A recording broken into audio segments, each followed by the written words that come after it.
Bonjour mesdames, messieurs et bienvenue à un autre épisode du Soundcheck Podcast Studio, toujours en direct des studios de TVC Basse-Lièvre. Et d'entrée de jeu, je vais vous dire merci d'être à l'écoute de l'émission qui gagne en popularité. J'en suis très fier. Si vous n'êtes pas déjà abonné à la chaîne YouTube, le Soundcheck Podcast, allez vous abonner. Vous allez avoir tous les épisodes en intégralité et de façon gratuite. Donc, abonnez-vous sur nos réseaux sociaux, Facebook, Instagram et le compte TikTok, Steven Bilodeau Humoriste, qui, à chaque tournage, vous avez la chance de visionner le tournage avant tous les autres, donc de façon exclusive.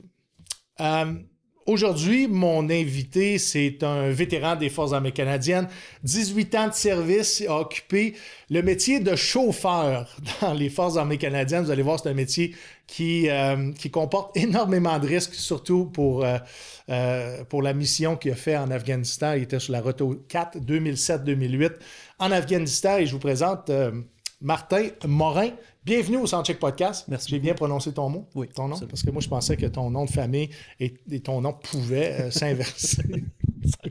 Finalement, c'était pas très brillant de ma part parce que Morin, c'était plus...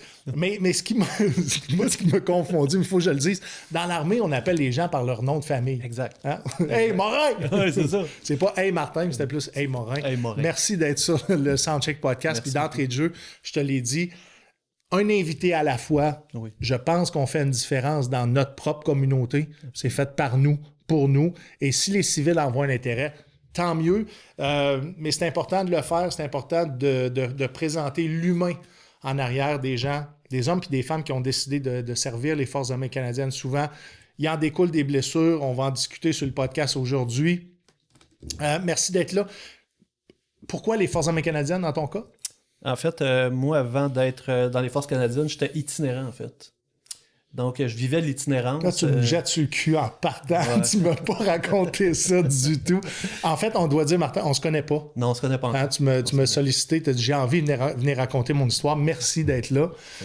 T'as été itinérant. Oui, en Où, fait. quand, comment? En fait, à l'âge de 16 ans, j'ai eu une dispute avec la femme de mon père. Puis, ça s'est soldé par... que j'avais vraiment plus le choix là, de partir de la maison, en fait, là, avec beaucoup de chicanes. J'avais perdu ma mère une année avant d'un accident de voiture. J'étais dans l'accident de voiture. C'est sympathique. Merci. Puis, à partir de ce moment-là, 16 ans, moi, j'étais free dans la rue. Je mangeais des vidanges du Tim Hortons. Puis, c'était pas mal ça. Là. Donc, 16 ans, j'avais 16. itinérant. Quand c'est arrivé. Il n'y a pas personne à ce moment-là, à 16 ans, qui te voit ou qui sait que tu es dans la rue. En fait, la majorité de ma famille le savent. J'ai des amis qui ont essayé. Moi, j'allais chez mes amis pour dormir. C'est de l'itinérance pareil, hein, parce que les gens ne font pas la différence. Quand on parle d'itinérance, c'est pas seulement celui qui dort sous le pont. Hein. Oh non, pas du tout. On peut vivre d'itinérance, justement, de passer d'endroit à endroit. Puis il y en a qui font d'appartement en appartement sans payer. Oui. Ça aussi, c'est de l'itinérance. Exact. Donc, il y a des amis qui J'allais dormir chez des amis, mais sans dire que j'étais itinérant. OK. Puis là, ses parents, après 2 jours, commencent à se poser des questions. Tu n'en Ouais. vas pas chez ton père et ta mère? Non. Puis, au fur et à mesure que ça avançait comme ça, en tout cas, j'ai été 11 mois. Vraiment, à pas avoir de place à dormir, zéro. Après ça, j'ai une de mes cousines qui m'a aidé. J'étais allé dans un centre d'hébergement. Mais ce centre d'hébergement à but non lucratif, c'était surtout des gens qui sortaient de transition de prison, ces choses-là. Donc, je me suis ramassé avec des criminels. Puis, j'ai passé pas mal Toi, de tu temps n'étais pas là. dans la délinquance. Là. Non, c'est ça qui arrive, C'est en seulement fait. un mauvais milieu familial. Ouais, en fait, à Ta ce mère moment-là. décède. Oui. Ta mère, c'était la personne la plus importante dans ta vie? C'était vraiment... En tout cas, c'était un de mes piliers parce que ma mère était femme à la maison. Oui. Donc, elle a élevé moi et mon frère. Puis, dans le fond, mon père, lui, travaillait 15-16 heures par jour. Tu sais, je suis obligé de te poser la question parce que tu l'as mentionné. Oui. J'étais dans l'accident avec ma mère. Oui, exact. C'est ça. Qu'est-ce qui se passe? Qu'est-ce qui s'est passé? En fait, mes parents se séparent en 93. OK? Séparation. Ma mère avait rencontré un homme, puis tout ça, puis ils ont vécu une séparation, mes parents et tout ça. Moi, je décide d'aller vivre chez mon père, mon frère décide d'aller vivre chez ma mère. Mm. Ma mère, une fois par semaine, j'allais passer une journée chez eux. Une soirée, en fait. Ouais. Puis le lendemain, elle venait me porter à l'école. Mais c'est durant qu'elle est venue me porter à l'école, dans le fond, On est au mois de mars, il y avait de la glace à terre. Elle a perdu le contrôle du véhicule, puis on s'est fait rentrer dedans par une vanne, en fait. Un 53 pieds. OK. Ça a tombé du côté de ma mère, mais l'impact était tellement fort que l'auto, il restait plus grand-chose de l'auto. Moi, par miracle, je sais pas qu'est-ce qui s'est passé, mais j'ai rien eu du tout. Elle est au volant, t'es assis où dans le véhicule? Je suis passager. Côté passager. Puis, elle a décédé sur le coup, mais moi, je sais pas qu'elle est décédée à ce moment-là. Moi, l'impact est tellement fort, il me reste rien qu'un soulier. Écoute, je sors entre les deux bancs, puis je suis à l'extérieur parce que l'auto est comme séparée en deux. Puis, je m'en vais au garage pour appeler de l'aide. Puis, quand j'arrive là-bas, même pas 10 minutes après, le chum à ma mère qui était sur le chemin pour s'en venir tombe sous l'accident. Me voit pas dans l'auto. Rentre dans le garage pour me poser des questions. Avez-vous vu un grand gars? Oui, il est en arrière là-bas. Fait que là, j'embarque avec lui, on s'en va à l'hôpital. Puis rendu à l'hôpital, mon père arrive là. T'sais, même si mon père n'était pas plus marié avec ma mère. Ouais. Puis là, m'annonce là, que ma mère est décédée là, à ce moment-là. Ouais. Fait que tu sors du véhicule sur l'adrénaline. Ah ouais, écoute, moi, dans ma tête, il y a quelque chose qui va exploser. Fait que je sors entre les deux bancs. Puis mais ma mère est à tu côté. Tu vois pas ta mère. Oui, elle est à côté sur moi. Okay. Donc, je la pousse parce que là, moi, je veux sortir le plus vite possible. Mais en sortant des deux bancs, moi, je pense que je sentais du vent. Fait que je me suis dit, il y a quelque chose, je vais peut-être pouvoir sortir par là. Puis là, j'ai sorti. Puis en sortant, ben là, c'est là que je me suis aperçu que j'étais dehors. Donc, l'auto était comme séparée en deux. Là. Est-ce que tu as essayé de communiquer avec ta mère? Ben, j'ai crié après quelques fois, puis j'ai pas de son, pas d'image, je sais pas. Puis là, je suis comme en panique. Fait que là, moi, mon but, c'était de sortir puis aller courir jusqu'au garage le plus vite possible. Pour aller chercher de l'aide. Pour aller chercher de l'aide, exact. Est-ce que tu voyais une possibilité de déloger ta mère de la carcasse? Pas du tout. OK. Pas du tout. En fait, j'étais tellement sur un high d'adrénaline que moi, la priorité numéro 1, là, c'était il fallait que j'appelle pour dire que j'avais un accident. Même pas le 911. Là. J'ai appelé chez le chum à ma mère. C'est sa fille qui a répondu. Je dis on a un accident, je pense que ma mère est morte. Mais... Ah, t'avais ce feeling-là? Ouais, j'avais le feeling qu'elle était décédée. L'impact était du côté du conducteur avec la vanne? Oui, mais en fait, la manière que ça s'est passé, c'est qu'à l'époque, les autos, il n'y avait pas de coussin. Oui. Donc, elle s'est cassée le cou avec la ceinture. T'sais. Puis moi, cette fois-là, j'avais pas mis ma ceinture. Je sais pas si c'est ça qui m'a sauvé la vie, mais... On peut le penser. On peut le penser, okay. En fait. Ouais, exact. Parce que l'impact a été sur le côté du véhicule? En arrière, en fait, oui. Mais ça a tellement fait fort, parce que nous, on arrivait comme à genre 70. OK. La vanne arrivait en sens contraire à 60-70. Fait que... ouais, on peut comprendre force contre force. Exactement. Ça amplifie l'impact. C'est ça. Fait que c'est... Comment tu réagis quand tu arrives au garage? Là, en fait, c'est ça. Là, j'appelle le chum à ma mère. Sa fille me dit « Ah, il est parti 10 minutes après vous autres. » Oh là là. Fait que je dis, lui, il va arriver bientôt ici, là, c'est ça. Parce qu'il y a juste quasiment juste un chemin. C'était où? Nous autres, on était dans le coin de Saint-Grégoire, en fait. Saint-Grégoire, sur la rive-sud de Montréal. Ouais. Fait que dans le fond, la 133, qui coupe sur la 10, en fait, là, dans le fond. Fait que ça... Ça a sûrement fait les journaux, oui, ça a fait les journaux. Même il y a eu un... Je me rappelle pas comment ça s'appelle, mais dans le fond, pas un médecin légiste, là, mais en tout cas... Coroner. Un coroner, ouais. Qui me dit, il dit, toi, t'es comme un miraculé, genre. Là. J'étais comme, OK, je savais pas. Puis moi, ben, en bon ancien petit cadet que j'étais, j'ai tout gardé ça en dedans. Puis je me suis dit, moi, je pleure pas, ça va. Puis ma mère est morte, mais regarde, OK, c'est correct. Peut-être ça aurait pu arriver à n'importe qui. Puis... Fait que j'ai comme accumulé ça, on pourrait dire. Là. Ça s'est échelonné sur... Là, ma mère est décédée. L'année d'avant, mes parents venaient juste de se séparer. C'est 3 années consécutives. Là. Puis en 94, ma mère meurt. En 95, je suis dans la rue. 3 années consécutives. Là. Est-ce que tu vois une relation de cause à effet entre les deux? Ben en fait, si je me dis que si ma mère serait pas décédée, moi j'aurais été vivre chez ma mère. À partir du moment que je m'entends pas avec la blonde de mon père. Bon. Mais c'est pas ça qui s'est passé. Fait que là, j'avais pas de personne. T'avais plus d'autres options, en fait. J'en avais pas. J'avais pas d'option. Qu'est-ce qui faisait en sorte que tu voulais que cette femme-là, la femme de ton père, était... mettons que c'était difficile de vivre avec? C'est qu'en réalité, c'est que moi, je la connais pas. Du tout. Mais quand il y a puis mon père la fréquente, mais elle n'est pas chez nous. Lui, il va chez eux. Moi, je la connais pas. Puis quand ma mère décède, mon frère doit venir rester avec mon père. Et là, mon père nous annonce, on s'en va tous vivre ensemble. Ouais. Donc, la dynamique familiale change. Exact. Donc, sa blonde, les 2 enfants de sa blonde, plus moi et mon frère, on les connaît pas du tout. Là. Ouais. Puis on arrive là-bas, puis moi, dans ma tête, c'est sûr qu'elle essaie de remplacer ma mère. Ouais. Tu sais, tout ça. Puis... Ouais. Aujourd'hui, tu le comprends, dans ce temps-là, c'était plus réactif. Oui, c'est très réactif. Très, très. Puis à un bon moment donné, il est arrivé un événement X où est-ce que, je voulais pas aller travailler un été. Elle me dit, tu vas lever ton cul, tu vas aller travailler, tu vas faire ce que je te dis, puis ci, puis ça. Puis à un bon moment donné, j'ai renversé quelque chose dans le frigidaire, puis ça a été la goutte qui a fait déborder le vase. En réalité, elle m'a dit, tu vas tout sortir, qu'est-ce qu'il y a dans le frigidaire, tu vas faire ci, tu vas faire ça. J'ai dit non. Puis elle s'est revirée, puis elle est arrivée pour me donner une claque au visage, une gifle. Puis là, j'ai busté.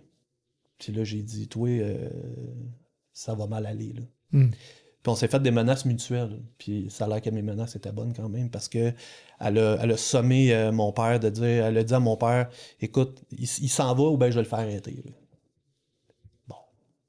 Fait que moi, je voulais pas me faire arrêter, fait que je suis parti. Donc, ton père, qu'est-ce qu'il a dit à ce moment-là? Mais mon père, écoutait la partie de l'histoire de sa femme, et non la mienne, en fait. Là. Donc, c'est venu... Ton père n'a rien fait pour essayer de te retenir? Pas du tout. En fait, il s'en est aperçu quand je suis rentré dans l'armée. Mais il était pas mal des années après, un peu trop tard. Là. Ouais. Son constat. Exact. À ce moment-là, pourquoi tu penses qu'il a choisi le côté de sa blonde? C'est-tu parce que ses besoins étaient plus importants que les tiens? Mon père est un peu dépendant affectif. C'est quelqu'un qui n'est pas capable de vivre seul, en fait. Quand ma mère est partie, elle a donné un gros choc, puis pas longtemps après, il s'est remis en couple. Ouais. Donc, je pense que aussi le fait que de la manière peut-être qu'elle l'a expliqué, de la manière qu'on s'est disputé, je pense que c'est ça qui a vraiment... qui a fait pencher dans la balance, là, tout ça. Là. Donc, fait que de ce que je peux comprendre, personne a de la sensibilité pour ton deuil à ce moment-là? À ce moment-là, non. Non, pas du tout. Tu rencontres pas de spécialiste non plus pour en parler? Pas du tout. Puis tu décides de tenter ta chance dans la rue. Absolument. Tu pars avec quoi quand on s'en va de chez ses parents puis on s'en va en itinérance? On part avec quoi? T'avais-tu un véhicule à ce moment-là? J'avais plus de véhicule. Donc, non. Fait que tu pars avec un sac à dos? J'avais même pas mon sac à dos. J'avais rien pantoute. J'avais zéro. Juste j'avais qu'est-ce que j'ai sur le dos. Hein. OK. Puis là, on est en été. On est en juin. Fait que là, ça va quand même bien. Relativement bien. Ouais. Oui. Je suis capable de trouver de la nourriture. À Chambly, d'où je viens, en fait, je suis natif de Chambly. Je suis entre le McDo et le Tim Hortons. Fait que je suis capable de quêter un peu pour être capable de manger. Quêter directement aux gens dans la rue? Oui. OK. Oui. Les gens te prennent ça au sérieux? Pas vraiment. Eux autres, ils me voient aller, puis c'est comme, ils passent à côté de moi comme si rien n'était, puis c'est correct. Là. Parce qu'au look, t'as pas de l'air tout décrissé. Non, pas tant. Encore. Exact. Ouais. Exact. Jusqu'à temps que j'arrive en hiver. Là, le défi est différent, en fait. Là. Tu couches où pendant ce temps-là? Tu me dis, tu fais le tour de tes chums, des appartements? J'essayais, puis rendu à l'hiver, en fait... Puis encore là, t'es mineur, fait que les parents, c'est un signal d'alarme, tu sais, c'est un enfant qui... Oui, mais il n'y a pas eu de signalement comme quoi j'avais disparu ou quelque chose comme ça. Mon père savait pas ce que j'étais. Mais il n'y a pas eu de signalement comme quoi que j'étais de toute évidence, il n'a pas essayé de chercher non plus. Pas du tout. Donc, à ce moment-là, quand on arrive l'hiver, là, je commence à être un habitué du Tim Hortons. Donc, je quête un 2$, j'achète un café, je le mets sur le coin de la table. Puis pendant que je consomme, ils ne peuvent pas me mettre à la porte. Ouais. Donc, je reste là. Fait que tu comprends pourquoi l'itinérance est beaucoup dans les Tim Hortons, hein? C'est extraordinaire. Ça puis les McDonald's, puis...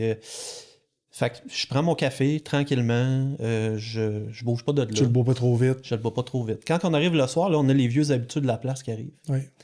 On a un monsieur Paul, moi je dis toujours monsieur Paul, qui arrivait avec son vieux Cadillac bleu poudre. Puis là, je disais, monsieur Paul, pendant que vous êtes ici, là, il jasait 2 heures de temps. Peux-tu aller faire un somme en arrière de votre Cadillac? OK. Puis là, j'allais dormir en arrière sur le banc de la Cadillac. Ouais. 2 heures juste pour essayer de récupérer un peu. Puis le reste du temps, ben, j'essayais de dormir assis à la bolle de toilette au Tim Hortons. C'est ça que je faisais. Ouais. Puis là, à minuit... C'est pour ça, des fois, qu'au Tim Hortons, ça peut être long pour les gens d'itinérance dans les toilettes. Absolument. Okay. On se lave là, on fait ça. Puis, À minuit, ben là, ils jettent les beignes. Ils veulent pas te les donner, là, mais ils te les jettent Ouais. dans les poubelles. Là. Fait que moi, j'allais là, j'ouvrais, puis je mangeais les beignes dans les poubelles. Mhm. Ce qui a fait, après 11 mois, là, que j'étais en Malnutrition. malnutrition, exact, c'est ça. Je pesais peut-être 140 sur 6 pieds. Puis aujourd'hui, tu pèses quoi? 240. Ouais, c'est ça. Oui, effectivement, ouais. Fait que t'avais pratiquement la peau ses os. Ah ouais, j'allais pas bien. Mentalement, ça allait pas. Physiquement, ça allait pas. Consommation? Pas du tout. Zéro consommation. Ouf! Mais l'idée, c'est que... Ben, dur à vivre, pas gelé. C'était dur parce que, dans le fond, je sais pas, il y a quelque chose qui me disait dans ma tête, commence pas parce que tu t'arrêteras plus jamais. J'ai toujours été... Puis mon père, c'est quelqu'un qui est très, très... Parce que je me fais à mon père. Désolé, mon vieux. Non, c'est correct. Mon père, c'est quelqu'un qui est très extrême dans sa vie. Il fumait 3 paquets par jour. Jamais été alcoolique, mais c'est que moi, j'avais peur de rentrer dans un cercle. Ouais. Je savais que c'était la mort pour moi si j'embarquais dedans. Chris, t'es... Ah! Puis encore aujourd'hui, hein, parce T'étais que... très brillant. Je sais pas. Mais la seule affaire, je peux te dire, s'il y a tout le temps quelque chose, une force qui me disait embarque pas dans cette affaire-là, puis encore aujourd'hui. Parce que je le sais. Tu sais, des fois, juste, mettons, au fight, 1-2 bières. Je le sens. Je dis, oh, Colin, j'aime ça beaucoup, là. OK. Fait qu'il faudrait pas, là. Fait que T'aimes ça beaucoup parce que tu réalises que ça gèle ton émotion, ça gèle ton mal de vivre, c'est ça? En fait, moi, de la manière que je le perçois, c'est vraiment... ça l'arrête le temps. Parce que moi, dans le fond, mes moments d'itinérance, mes moments les plus durs pour moi, j'arrivais, mettons, au premier de l'an, puis je me disais, Chris, j'étais capable de survivre à cette année-là. Fait que dans le fond, j'avais toujours le facteur temps. Ça, c'était ton constat, ça. C'était mon constat. Puis à partir de là, quand tu perds le facteur temps, il n'y a plus de temps. Ah, c'est agréable. C'était quoi tes aspirations en itinérance? Qu'est-ce que tu souhaitais qu'il arrive? Ben, j'avais appliqué pour les forces, mais à l'époque, il n'y avait pas... là, on parle de 1997, 18 à peu près. Pas beaucoup de jobs à l'époque. C'était fou, hein? Non, moi aussi, je fais partie de cette génération-là. Exact. C'est vrai qu'en 1998, les emplois étaient difficiles. Puis si tu réussis à rentrer, exemple, moi, j'étais au Burger King. Oui. Tu avais une bonne job au Burger King. Là, Exact. Ouais. Exact. Et là, moi, je décide... toujours là, on est rendu, j'ai 17 ans. Un an après, je vais en maison d'hébergement. Et à la maison d'hébergement, il y a des intervenants qui, eux autres, ils te forcent soit à aller travailler ou soit à reprendre les études. Moi qui avais lâché en secondaire 2, puis je voulais aller dans l'armée. Ouais. Fait que j'ai pas le choix. Là, Qui t'a amené vers la maison d'hébergement qui t'a sorti de la rue? C'est une de mes cousines qui m'a parlé d'une maison d'hébergement qu'il y avait à Longueuil, en fait, qui s'appelle l'Entretemps, qui existe encore d'ailleurs. Ouais. Peux-tu la saluer, ta cousine? Oui, Mère-Josée, ma cousine que j'adore.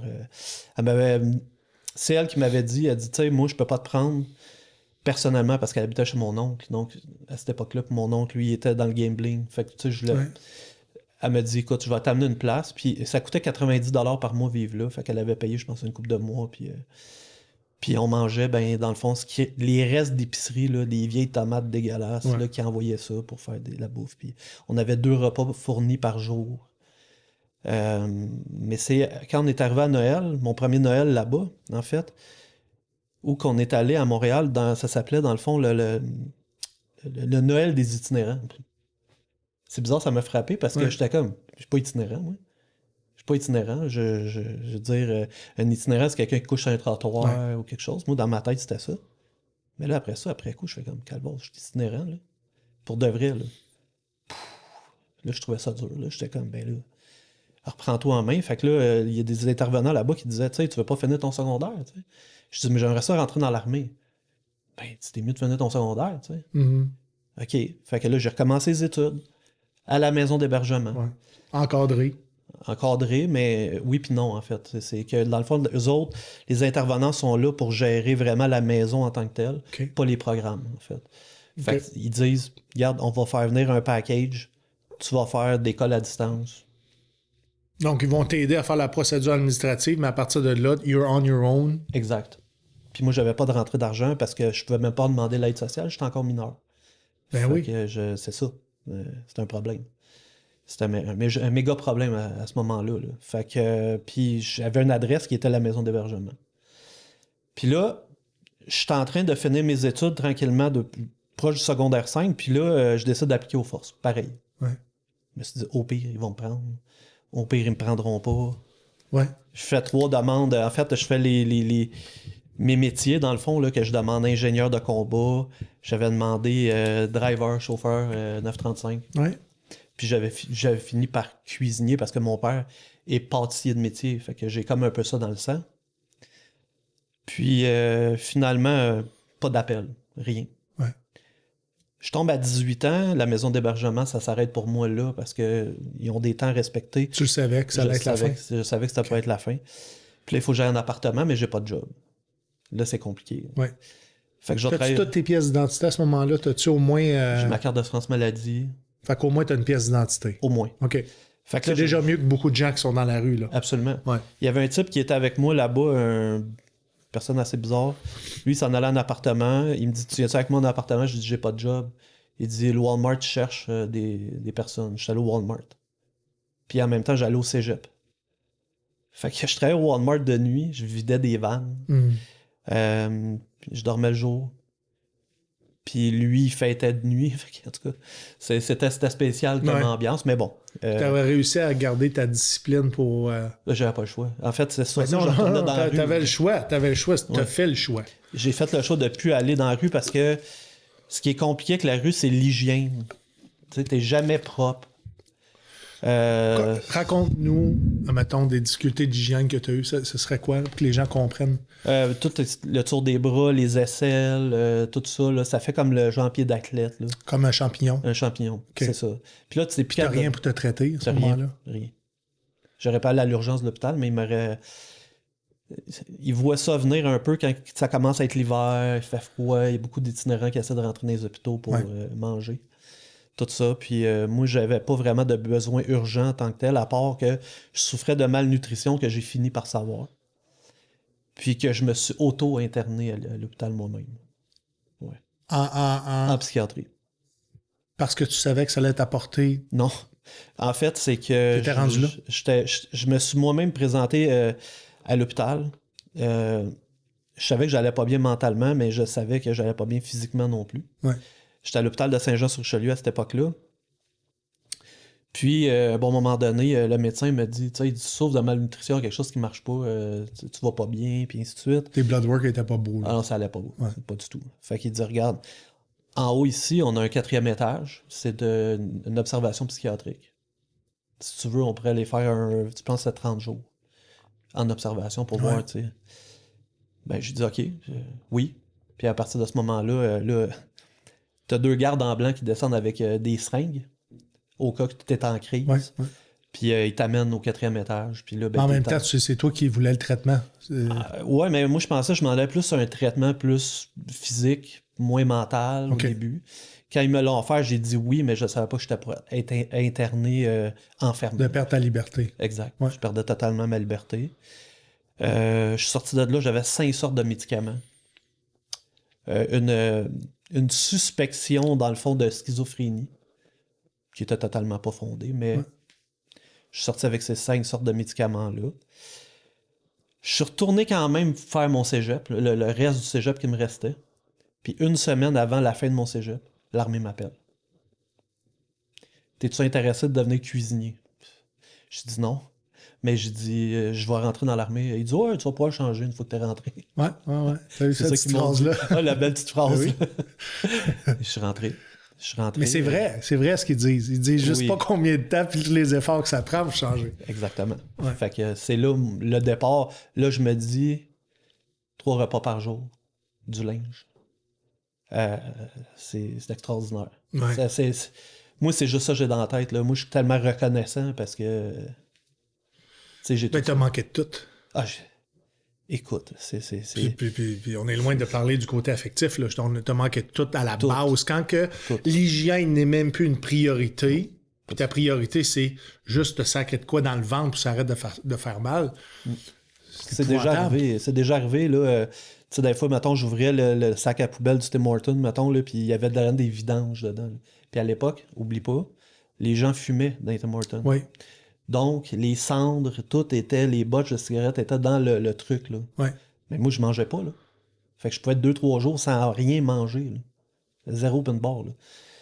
Fait que là, j'allais pas bien. On peut halluciner de pas manger. Ah, c'est halluciné, pas juste ça, tu sais, des baisses de sucre. Ça allait vraiment pas bien, mon affaire. Qu'est-ce qui a fait en sorte que tu n'es pas tombé dans la criminalité? Peut-être que dans ma famille, je savais que du côté de ma mère, il y avait beaucoup de criminels. J'ai beaucoup d'oncles et de tantes que j'ai pas connus du côté de ma mère parce que justement, soit qu'ils ont fini en prison ou ils ont fini décédés. En fait, ma mère, c'était un petit secret qu'elle avait. Elle me gardait ça. Elle me disait toujours, va me chercher des cigarettes au dépanneur de l'autre bord, puis amène-moi en même temps allo-police, photopolice. Puis j'ai su par après, plus tard, que c'était pour voir justement si elle avait pas vu soit un de ses frères ou quelqu'un de décédé ou quelque chose comme ça, parce que la majorité des ceux du côté de ma mère étaient décédés de ça. Probablement que je voulais pas m'en aller dans cette tangente-là. Puis je ne sais pas c'est quoi la force. Il y a une force en moi qui disait tout le temps, tu sais, mettons, j'avais de la boisson ou quelque chose comme ça, je buvais un peu, ça me disait tout le temps, arrête ça là. Faut que tu arrêtes. Tu sais, le fameux petit joint, là, en tamis, là. Ouais. Un petit joint, c'était... Là, je commençais à aimer ça. Là. Fait que là, j'aurais embarqué dans une spirale. Puis je le sais, là, je sais que je suis... j'ai une propension à faire ça. Je le sais, ça. Ouais. Puis mon père, qui était une personne très extrême, qui travaillait 15-16 heures par jour, à l'époque, il a le droit de fumer. Fait que la clope, une par-dessus l'autre, de même, 3 paquets par jour pendant 20 quelques années, tu sais, puis problème de santé, puis ces affaires-là. Je savais que je m'en allais dans cette direction-là si je faisais ça. Mm-hmm. Donc, il y a toujours quelque chose encore aujourd'hui qui me dit, Martin, embarque pas là-dedans. Fais pas ça. C'est quoi ta condition physique et mentale quand tu rentres dans les forces? En fait, j'ai été soigné. En fait, je suis en clinique externe depuis quasiment plus d'1 an. Fait que ça allait. Okay. Je te dirais que. Tu étais prêt à prendre ton envol. Vraiment.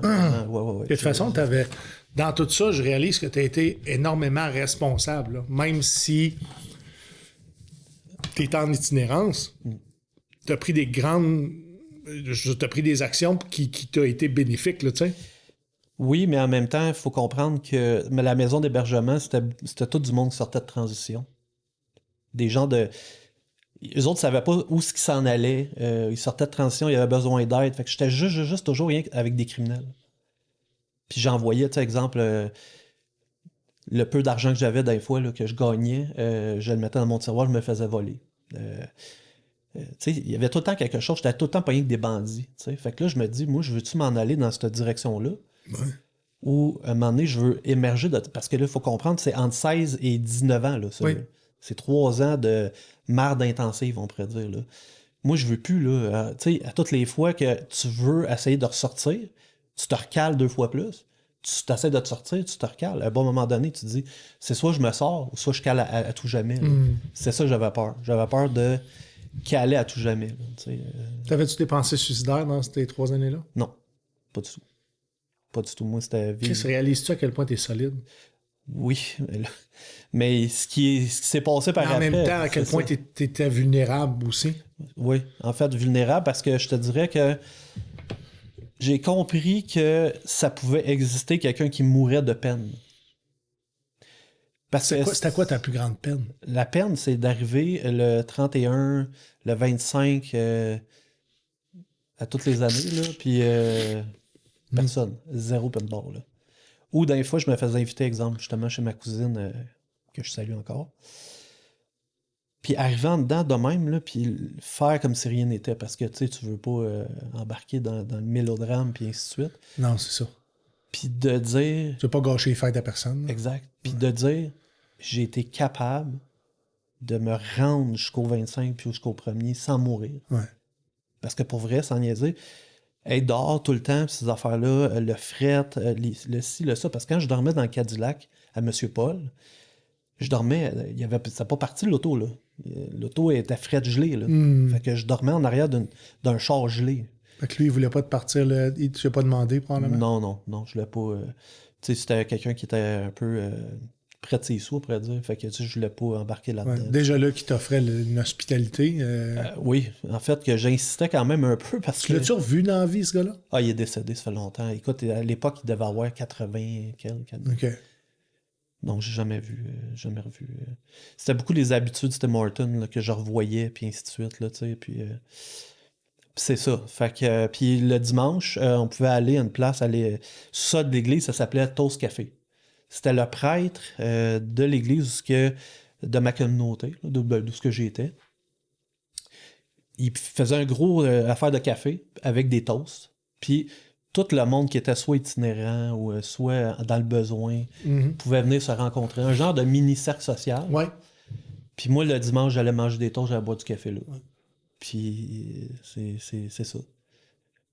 Mais surtout quand il faisait froid, puis là, ben, tu rencontrais des personnes comme des mères de famille qui étaient pas de, mettons, nourrir les enfants. Fait qu'ils amenaient les enfants là pour donner des toasts parce que c'est la seule affaire qui était pour manger dans la journée. Fait que tu sais, toujours voir la misère de même, à un moment donné, tu te dis...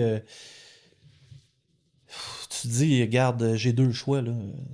Je jump au-dessus ou ben je m'en vais, que je me creuse ma tombe. Ah ouais. Puis ben franchement... Puis t'es exposé à ça aussi, tu sais, quand t'es sensible, comme tu l'es, c'est épouvantable, là. Puis tu sais, t'es dans la même situation que eux, mais tu le constates. Absolument.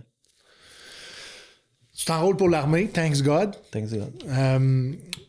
Comment ça se passe, tes débuts dans l'armée? Parce que là, j'imagine que tu as un apprentissage, tu as une éducation à faire que tu n'as pas eu dans la rue. Ouais, en fait, ben, vu que j'étais un ancien cadet, on pourrait dire, fait que dans le fond, j'arrêtais. Tu as fait les cadets de quel âge? Ben, de 12 à 16. OK, parfait. Jusqu'à temps que je rentre dans la rue. Dans la rue, j'ai arrêté cadet. Puis, donc, j'ai un petit...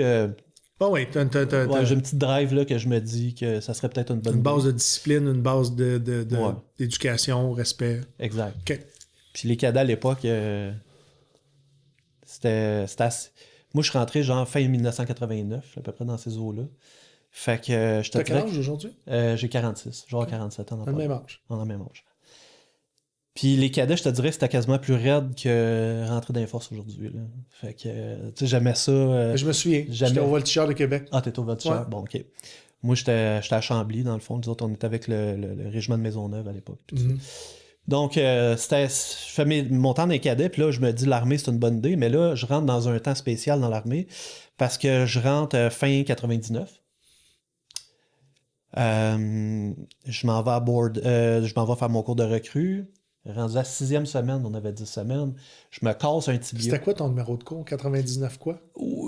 J'aurais pu te le dire. C'était 99-01, moi. Ben, mon sergent, dans le fond, c'est le sergent Janotte, qui est un ancien airborne. Oui. Bon. Okay. C'était mon sergent. 6e semaine, me casse la jambe. Me casse le tibia. Puis je suis toujours recommencé mon cours de recrue. Okay. Comment c'est arrivé? Vite. Tu sais, au gym, on saute par-dessus des obstacles. Oui. Dont un cheval d'arceau, là, qu'il appelle. Je saute par-dessus le cheval d'arçon, puis paf, c'est comme des barres transversales. Direct sur l'espèce de barre transversale en métal de l'autre bord. Là. C'était comme ça. Là, il y avait comme ça, puis ça faisait des barres comme ça. Je me casse le tibia. Casse le tibia. Puis là, bon, là, il va faire mal, épouvantable. C'est épouvantable. Là, ça me coupe le souffle. Puis bon, je récupère de ça. Finalement, j'ai un certain temps avant de réembarquer et recommencer à zéro mon cours de recrue. Fait que je recommence à zéro avec une autre gang. T'es correct avec ça? Ah, c'est dur. C'est dur. C'est très, très dur parce que... C'est dur, mais tu te rappelles à quel point c'était dur avant? Surtout qu'avec mon sergent que j'avais, il nous a pas fait de cadeau. C'était quelqu'un qui était très rageux. Ça, c'était jeune-là? Écoute, je te dirais qu'il s'est passé un épisode... Il va se reconnaître. Oui, il va se reconnaître. Mais il s'est déjà passé un épisode que je te conterai en dehors des ondes. Mais en tout cas, pour dire que je recommence, puis je finis mon cours de recrue, puis je suis vraiment content de ça.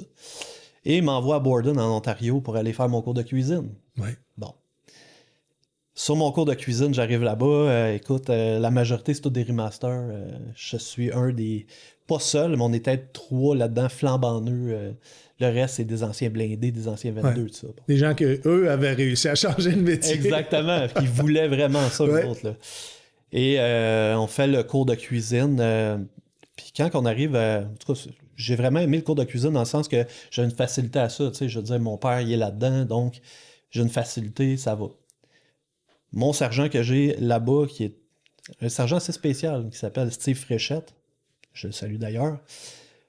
Une mentalité vraiment de 22, là, mais poussé au bouchon, là. Puis son rôle, il l'a pris à cœur. Ah, il y a quelque chose dans ta barouette, là. Genre, j'ai fait une allergie alimentaire sur mon cours, là, puis quand je suis revenu de l'hôpital, là, il m'a dit « Chris, ta piqûre sur le bord, là, esti, puis s'il y a quelque chose, m'a te piqué, moi, câlisse. » Là, j'ai fait « OK, c'était ça, là, tu sais. » Donc... oui, sergent. Oui, sergent, exact. Fait que je finis mon... je suis à une semaine de finir mon cours de cuisine, puis là, il me dit « Écoute, t'as pas l'air heureux, ça. » J'ai dit « C'est pas vraiment dans le quoi je voudrais m'embarquer, mais bon. » Il me dit « Écoute, il y a un cours de driver qui commence dans 2 mois. Au lieu de graduer avec ta gang, tu gradues pas, t'es sur le peloton d'attente, puis dans 2 mois, tu vas réaffecter dans le métier de driver. » Lui, il voyait que, tu sais, de faire, mettons, de la sauce à spag pour 2800 personnes, c'était pas mon bag, là, t'sais. Donc, fait que dans le fond, j'ai réaffecté dans le métier de driver. Fait que t'étais content quand on t'annonce ça? Vraiment. Ça te dérangeait pas de... tant que non, c'est ça, mais... Tant que t'es nourri, là, Exact. Moi, là, c'était... J'ai un toit au-dessus de la tête, ouais. Je mange. Moi, je suis heureux. Comment que c'est tes relations avec les autres? Là, t'as été 3 ans à méfier des gens. Je suis toujours méfiant. Encore un peu aujourd'hui, je te dirais. Qu'est-ce qui t'a fait accepter cette entrevue-là? C'est dur pour moi, pour de vrai, parce que moi, je suis vraiment quelqu'un de gêné à base. Très, très gêné à base. Même gêné maladif. Parce que je vois dans la communauté militaire, avec toutes les étapes que j'ai passées pour me rendre jusqu'à où je suis rendu là, qu'on a vraiment besoin qu'on se parle plus. Je suis vraiment d'accord avec ce que tu disais, comme quoi que, justement, le podcast va faire connaître d'autres personnes qui ont vécu d'autres affaires. Puis si ça peut faire que les gens vont se parler plus, ça va beaucoup aider la communauté militaire, parce que je me suis aperçu, là on parle tout grade et tout métier confondu, qu'on est bien gros attaché quand on est sur les bases militaires. Quand on est à l'extérieur, les gens, ils rentrent dans une genre de routine où les gens se recluent un peu, puis ne vont pas vraiment voir le monde alentour d'eux autres. Tu parles des militaires? Ouais, c'est ce que j'ai remarqué beaucoup. C'est intéressant. Après, on va développer ça. Absolument. Donc, ton observation, c'est que ceux qui servent les forces, un coup qu'ils sont établis, le métier est acquis, puis ils sont dans une routine de travail, s'isolent davantage de la population civile. Je te dirais c'est plus après les forces. C'est pendant, là, les gars sont vraiment mais avec entre eux. Entre eux, exact. Puis, je te donne la raison du pourquoi je te dis ça, c'est que je suis allé chercher, j'ai un de mes amis, j'ai été instructeur pour les recrues, ok? C'est un petit peu plus tard, mais je vais rentrer parce que je l'ai connu là. J'étais instructeur pour les recrues à partir de 2008. Je reviens de Canada, je postais là. Bon. Là, en arrivant là, je fais connaissance avec un gars, c'est un 22. Un régulier, tout ça. Puis un bon Jack. Puis c'est bizarre parce que en le voyant, je le vois qu'il va pas bien. Puis là, j'ai dit, écoute, il s'appelle Martin. J'ai dit, Martin, je te dis tout de suite, tu vas pas bien. Tu devrais peut-être aller consulter. Non, moi, ça me coule sur le dos, sur le dos d'un canard, blablabla. Puis ça, moi, c'est à peu près... oui, c'est ça. Moi, je suis correct. Puis on s'est côtoyés jusqu'en 2009. 2009, on se voit plus. Parce que, tu sais, maintenant, on est posté à gauche et à droite. Là. Moi, je suis instructeur, mettons, pour telle gang. Et maintenant, je tombe instructeur sur une autre gang, je suis avec lui. On se voit plus. Puis, c'est bizarre. Là, une couple d'années, il y a peut-être 3 ans, je m'en vais dans un club d'escalade avec les enfants. Les enfants vont faire de l'escalade, pas moi, parce que je suis scrap. Tu as combien d'enfants? J'ai 2 enfants. J'ai mon garçon qui va avoir 13 ans. Ils sont à l'ado. Ouais. Puis, je rencontre mon ami Martin, qui vient de Saint-Hyacinthe. On se voit à la prairie, dans un club d'escalade. On a le bouquin en même temps. Bizarre. Ouais. Je le vois. Puis là, il me dit, écoute, t'avais tout à fait raison. Ça allait vraiment pas bien. Ah bon? Puis il m'explique un peu. Écoute, ça a pris tellement de temps avant que il demande de se faire... Ben, en réalité, il était comme sur le bord de sortir des forces, mais il était pas sûr de sortir parce qu'il avait peur, parce qu'il savait pas par après qu'est-ce qui était pour arriver pour ces affaires-là. Moi, ce que j'ai fait, j'ai communiqué avec un autre 22. et même un autre 22, plusieurs 22, pour dire, êtes-vous capable de le convaincre, là, vu que vous êtes des 22 ensemble, là, de le convaincre que c'est pas dangereux par après, qu'il va avoir de l'aide, que moi, j'ai déjà eu cette aide-là, puis la majorité des 22 à qui j'ai parlé avaient déjà eu de l'aide. Puis lui, il avait comme peur, on dirait, de sortir parce qu'on dirait qu'il avait peur de, justement, pas avoir d'aide. Mais ces deux personnes-là m'ont dit « Ah non, non, moi, je parle pas. » Tu sais, c'est plus par après que je te dirais, on dirait que le monde, il se renferme. Mais c'est normal, en même temps. Il se renferme. Mais l'idée là-dedans, c'est que je trouve que tellement que c'est soudé une fois rendu dans l'armée, tellement que ça se dessoude rendu après, je trouve ça plate. Je sais pas, c'est une hypothèse. Est-ce qu'on se dessoude parce qu'on veut pas montrer qu'aujourd'hui, on éprouve des difficultés? Oui. Ça, je suis convaincu. Ça fait du sens. Ah ouais. Mais j'aimerais ça en commentaire, les militaires et les vétérans qui croient ou qui, dans leur vie, se sont davantage, ça peut être pendant ou après la carrière, qui se sont davantage isolés, je vais dire, de la population civile, puis de se coller avec ceux qui partagent la même réalité. Je pense, dans ton hypothèse, c'est pas fou pantoute. C'est pas fou. Et ça peut compliquer aussi le retour à la vie civile, puis la compréhension aussi de la vie civile. Absolument. Ça serait très, très, très intéressant de discuter davantage avec ça. Fait qu'il t'envoie sur ton deuxième cours. Oui. Ton deuxième cours de métier, puis là, tu t'en vas comme chauffeur. C'est ce que tu veux faire. Exact. Tu connais-tu ce métier-là? Zéro. Non. Je connais rien. Je connais rien. J'ai jamais chauffé de truck. J'ai aucune idée dans quoi je m'embarque. OK. Parce que moi, je me dis, c'est un métier mou, c'est le fun. On va relaxer, on va faire un peu de route, blablabla. Donc, c'est la qualité de vie de parler, toi, dans ce métier-là. Du moins, en tout cas... Oui, c'est ce que je pensais. Ouais. C'est toujours ce qu'on pense. Réalisé en Afghanistan, c'est un petit peu plus périlleux que je pensais. C'est un peu différent, en fait. Je te dirais que c'est où est-ce que j'ai eu comme le wake-up call un peu, je dirais, c'est... Je suis en devoir à mon unité le 11 septembre 2001. OK. Fait que, dans le fond, j'ai passé la nuit au bataillon. Je suis au 5e BNS à l'époque, là, dans le fond, en face du 3e. Là, t'es-tu qualifié chauffeur à ce moment-là? Oui, je suis qualifié chauffeur. Là, on est en 2001. Moi, j'ai fini mes cours en 2000. Puis 2001, je suis aguerri. Donc, fait que j'ai 2 pieds croisés sur le bureau. J'écoute la TV. Puis je vois les tours jumelles se faire rentrer dedans par des avions. Puis moi, je pense que c'est une joke. Jusqu'à temps que... Complètement désolé. J'ai pas de trop. Fait que jusqu'à temps que... On voit que vraiment, il y a comme une alerte générale de qu'est-ce qui est en train de se passer. À l'époque, j'étais en couple. Mon ex, de cette époque, elle vivait avec moi sur la base, dans les Dubé, en face du Canex, l'autre bord. Le logement militaire. Exact. Ouais. Mais là, à l'époque, on n'a pas vraiment de cellulaire. Hein? Je ne sais pas si tu te rappelles de ça, mais... En 99, j'en avais un, moi, à Gagetown. Oui, mais tu sais, tu te rappelles, c'était les grosses briques. Un flip phone avec une antenne de 5 pieds. J'essayais sur le top d'une butte de parler. C'était ça. Ça me coûtait 600$ de bill. Exact. Du mois. Exact. Puis là, nous, on est mobilisés au bataillon. On est là 24/7 pendant un certain temps. Le temps que les 22 mannent les gates, toutes ces affaires-là. Nous, on amène la bouffe, les ci, les ça. Fait qu'on est mobilisés là-dessus. Puis pas capable d'appeler parce qu'on est beaucoup dans le bataillon, puis tout le monde a tout le temps le même téléphone, tu comprends? Fait que pas capable. Il y a une ligne pour parler aux familles pour dire stand-by. Stand-by. Avec ce qui arrive, ça se peut qu'on soit déployé. C'est ça. OK. Fait que ça commence comme ça. Et je te dirais que là, le stress commence à monter d'un cran. Tu sais, je sais pas ce qui va se passer, mais je sens qu'il y a quelque chose qui va se passer. Puis effectivement, là, les entraînements tranquillement commencent, dans le fond, pour Kaboul. À l'époque. Puis moi, écoute, je fais l'entraînement pour aller à Kaboul. À l'époque, c'était... Puis la Bosnie finissait aussi. Fait que, tu sais, dans le fond, l'entraînement pour Kaboul, j'embarque là-dessus. On est au CRDV, l'autre bord. On fait un peu de... On fait l'entraînement, tu sais, l'entraînement pour aller à Kaboul. Puis tout ça, bon. Finalement, on m'avait pris comme réserve ops. Fait qu'en réalité, s'il y en avait un qui se blessait là-bas ou quelque chose... Réserve opérationnelle. Réserve opérationnelle. Donc, s'il y a quelqu'un qui tombe au combat... Moi, j'y vais. Ça va. Puis personne n'est mort. Ben, en tout cas, de ma gang, en tout cas. Ouais. Donc, je suis pas parti. Fait que j'ai fait un entraînement, puis je suis pas parti. Oui. Ça m'est arrivé en 99. J'ai fait de l'entraînement de la Bosnie, je suis pas parti. Exact. Ouais.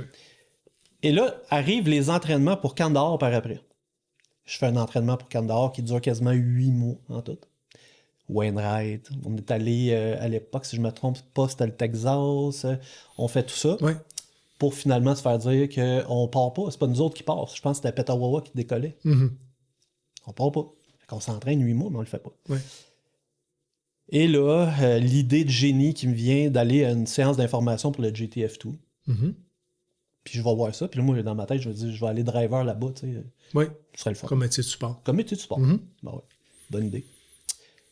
Puis à l'époque, ben, je m'entraînais beaucoup. J'étais dans les triathlons, pis ces choses-là. J'étais un triathlète, puis j'étais en forme. Fait que on sait que dans l'armée, quand t'es en forme, t'es bon à tout faire. Hein, tu comprends? Ouais. Ah, toi, t'es en forme. Tu vas être bien vu. Ouais, c'est ça. Exact. Fait... Puis en même temps, tout ce que tu accomplis, parce que tu as des grandes capacités physiques, tout est plus facile que les autres. Exact. Ouais.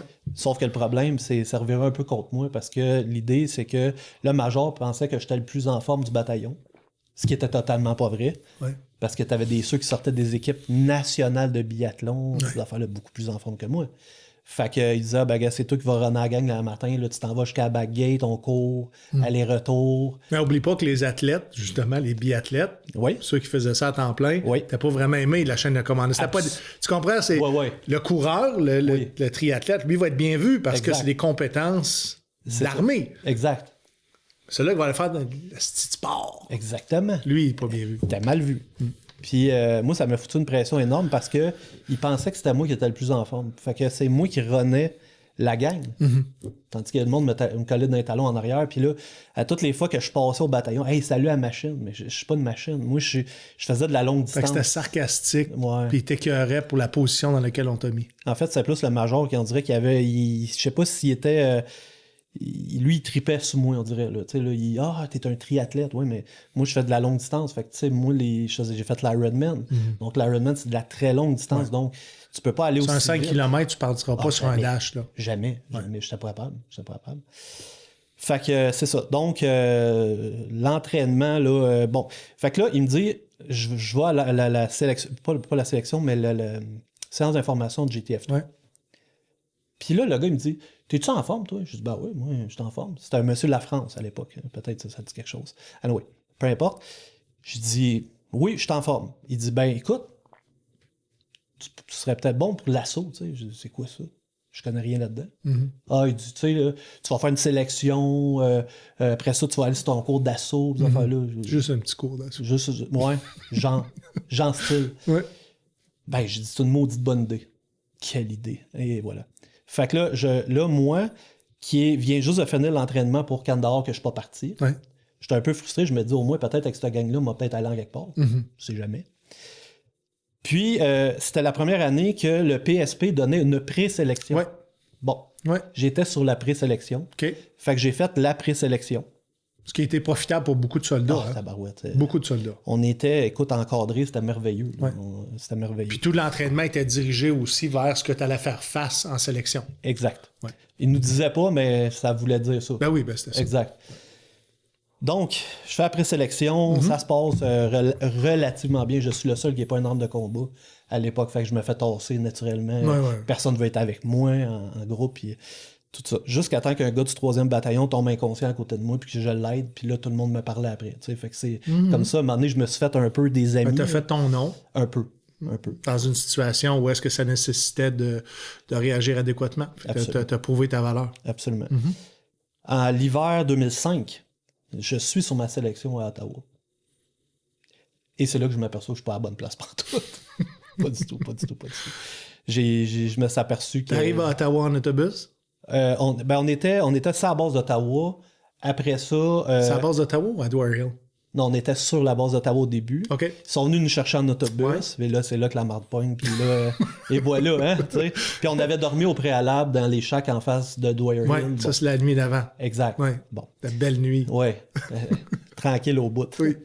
Fait que, en tout cas, ça pogne, là, la sélection commence, Ouais. tout ça, je m'aperçois que je suis pas à ma place pantoute. Qu'est-ce qui est le plus difficile?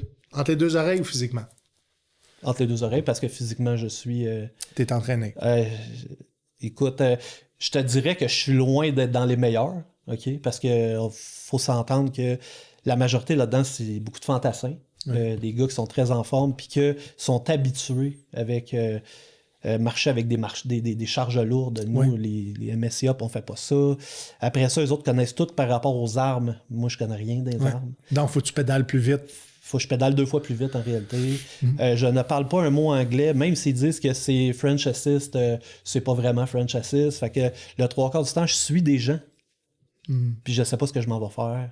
Fait qu'à un bon moment donné, on en vient à la conclusion que ben là, je suis pas à ma place. Là, Après combien de jours? Après même pas une journée. OK. Ah oui. Tu te rappelles-tu quand ça a cassé? Ouais, ça n'a pas été long. Dis pas quoi, parce que ça n'a pas été long. Mais... Ça okay. ça a pas pris grand temps pour... Puis l'affaire que j'ai vraiment... ça m'a fait chaud au cœur quand même. Il me dit, écoute, l'idée là-dedans, il faudrait vraiment au moins que tu apprennes l'anglais puis que tu ailles faire une mission avant. Ça te donnerait de l'expérience. Puis tout ça. Mais l'expérience en mission, c'est pas nécessairement d'avoir acquéri l'expérience en mission, mais ça te donne une confiance en toi. Et voilà. Et tu comprends les opérations. Absolument. Et il me réinvite l'année d'après. Ça, c'est positif. C'est positif. Ouais. Donc, moi, par contre, ils me disent, ah ben là, vraiment, tu vas aller en Afghanistan, mon bataillon. Bon, ben moi, je ne crée pas à ça parce que ça fait 2 entraînements que je fais puis je ne suis pas parti encore. Donc, moi, je ne crée pas à ça. Et en 2006, je m'entraîne pour aller à Kandahar. Et en 2007, on est parti. Là, tu pars pour vrai. Là, je pars pour vrai. Ouais. GTF, es-tu encore dans ta tête à ce moment-là ou non? Oui. Oui? Oui. OK. Ouais. Je m'en vais faire ce qu'ils m'ont dit de faire, puis m'en revenir. Exact. C'était ça dans ma tête. T'sais. Puis en plus, ce qui me faisait un peu, comment on pourrait dire, un peu chier, parce que dans le fond, moi, j'ai fait ma sélection hiver 2005. Ça veut dire que ceux qui s'en allaient sur cours d'assaut, eux autres s'en allaient en 2006. Le début 2006, décollait. Puis moi, en 2007, ces gars-là, il y en avait là-bas là, que moi, j'avais connu là-bas. Ah oui? Ben oui. Ah, que tu avais connu sur ton entraînement. Oui, exact. Sur ta sélection. Exact. Oui. Qui étaient eux autres, puis il y en avait à Graceland. Exact. Oui. Exact. Ah oui, parce que c'est les instructeurs. C'est ça. Puis moi, des fois, j'allais mettre du fioul là-bas, puis j'allais donner du fioul là-bas, puis j'y voyais. Là, on se voyait. Puis, ils te reconnaissaient? Ben oui, on parlait. Là, toujours les mêmes visages. Il y en avait là-dedans qui ça faisait la 2e fois qu'ils faisaient leur sélection, puis finalement, ils avaient été pris. Puis, c'était beau à voir. J'étais content de ça. Fait que moi, ça augmentait mon désir d'aller là, en fait. Jusqu'à ma première journée à Kandahar. Premièrement, on s'est vus, nous autres, on s'est croisés à Dubaï avant que j'arrive à Kandahar. Moi et toi. Ben, avant même qu'on commence à servir en 2007?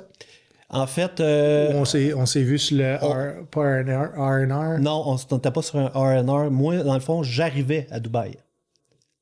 OK. J'essaie de me rappeler 2007. Je suis parti mai 2008. Donc, on est arrivé quand? Février 2007? Ça se peut-tu? Ça devait être ça parce que moi, dans le fond, j'étais là en juillet 2007. OK. Parce que nous autres, on commençait en juillet, puis on finissait en février 2008. Moi, j'étais peut-être sur mon R&R. Ça se peut? Moi, j'étais peut-être pas là sur ma pause. J'ai pris une pause après, je pense que c'est 5 mois. Oui. Fait que tu t'en vas de l'autre côté, on se croise. Ouais. On se croise, oui. Puis là, tu t'en vas... t'es attaché à qui, à quoi, là-bas? 3e bataillon. Okay. Dans le fond, j'étais avec compagnie... Ben, dans le fond, le 3e bataillon, compagnie Parole. Oui? Oui. OK. Fait que théoriquement, moi, ils me disent que ça se pourrait que j'aille sur les FOB. Ou peut-être que non, tout dépendant si les gens sont capables d'aller eux-mêmes se réapprovisionner sur les FOB. Ouais.